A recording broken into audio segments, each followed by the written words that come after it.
All right, Coach. Big win in week 2, 2-0. What are your thoughts as you look back at the tape of the Stanford game?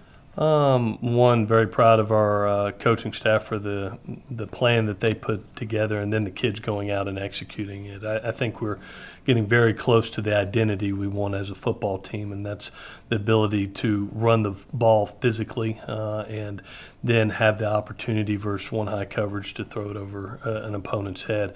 Defensively, I thought we took a step forward in stopping the run, especially in the second half, limiting to Stanford to 30 yards or less, and then affecting the quarterback on third down. 2 sacks, 8 hurries and hits, and then 4 batted balls. I thought overall it was a complete team win.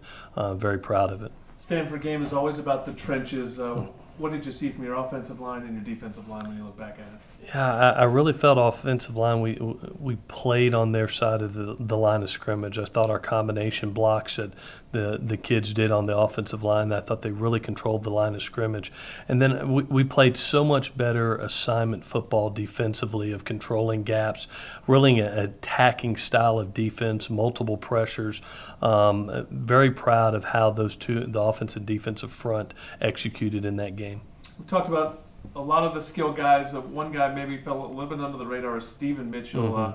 What does it say, a kid that's dealt with 2 serious knee injuries, and he comes back and he's running behind one of the best secondaries in the conference? Yeah, you have to be a mentally tough person to be able to come off a second knee surgery and execute as well as he did. You can tell he's confident in his ability, and then to step up and make some huge plays for his teammates like he did in that game. Just really proud for him, and at a much-needed time, we got a big-time playmaker. And a guy to call out on the defensive side, Uchenna Nwosu breaks up 5 passes. Talk about the film study culture, particularly on that side of the ball. It seems like those guys like to talk about all the pride that they take in, and maybe Uchenna the benefactor this week. Yeah, we really try to be students of the game here and put in the extra time on their own to be able to watch film and get little tips and keys and techniques that may help them in a game. To study your opponent is to be successful ultimately, and I'm proud of how these kids prepared last week. It's something that we're going to need to do every week moving forward. Now, the showcase game this week, what have you seen from the Texas offense? Put up a lot of points in both games. Yeah, it starts with their coach. I think Coach Herman does a tremendous job, one of the more brilliant offensive-minded coaches in our profession.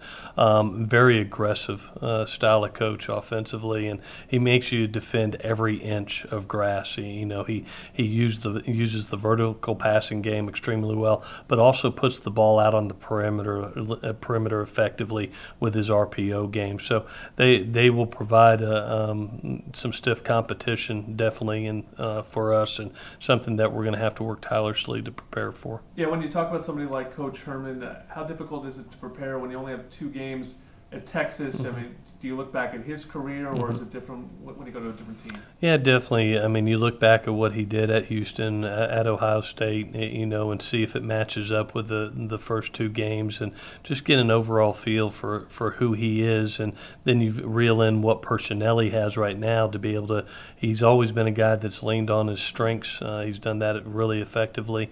Wouldn't anticipate him continuing that. But yeah, we've watched not only Ohio State, Houston, but also Texas.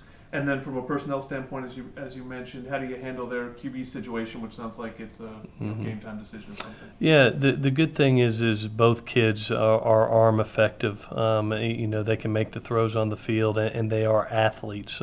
They both look like pass first guys, so they're similar. So you're preparing for the same type of quarterback, which is good. You get a little bit nervous if one of them's a true runner or a true drop back passer, and it was so different. But both guys are effective throwers that can move the chains when their legs are very similar. And their defense seemed to really bounce back this week. What did you see from them? Yeah, I thought they were stifling against San Jose. Their progress from week 1 to week 2 is what I know Coach Herman was looking for. I thought they dialed up a lot more pressures. They controlled the line of scrimmage. They stopped San Jose's run game. Pretty much made them, a one-facet team in the pass game, and did their job and shut out a San Jose team. And in terms of the atmosphere, we're looking at likely sellout this week. Yeah.